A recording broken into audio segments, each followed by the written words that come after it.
इस साल हज 2025 के सिलसिले में सऊदी हुकूमत ने सख्त कानूनी इकदामात का फैसला किया है और किसी भी किस्म की खिलाफ वर्जी पर भारी सजाएं दी जाएंगी। इजाजतनामा, हज परमिट के हज अदा करना या विजिट वीजे पर आए हुए अफराद का बगैर इजाजत हज में शरीक होना मुकम्मल तौर पर ममनू है।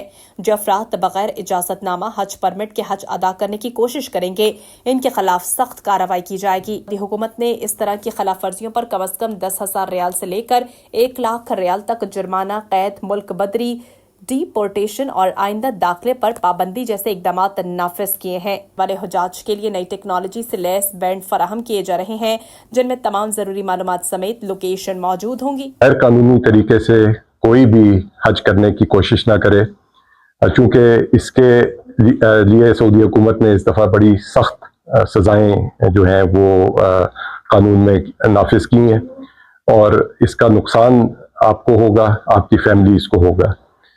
में सफीर पाकिस्तान अहमद फारूक ने रियासत में सहाफ़ियों से मुलाकात की। मुलाकात के दौरान गुफ्तगू करते हुए कहा है कि इस साल हज 2025 के सिलसिले में सऊदी हुकूमत ने सख्त कानूनी इकदामात का फैसला किया है और किसी भी किस्म की खिलाफ वर्जी पर भारी सजाएं दी जाएंगी।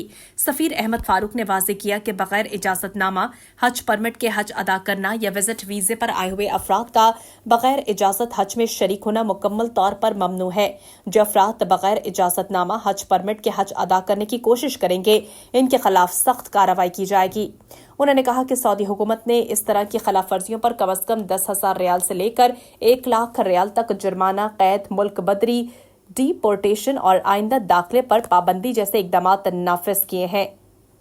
इसके अलावा पाकिस्तान हुकूमत की जानिब से इस साल पाकिस्तान से आने वाले हुजाज के लिए नई टेक्नोलॉजी से लैस बैंड फराहम किए जा रहे हैं, जिनमें तमाम जरूरी मालूमात समेत लोकेशन मौजूद होंगी।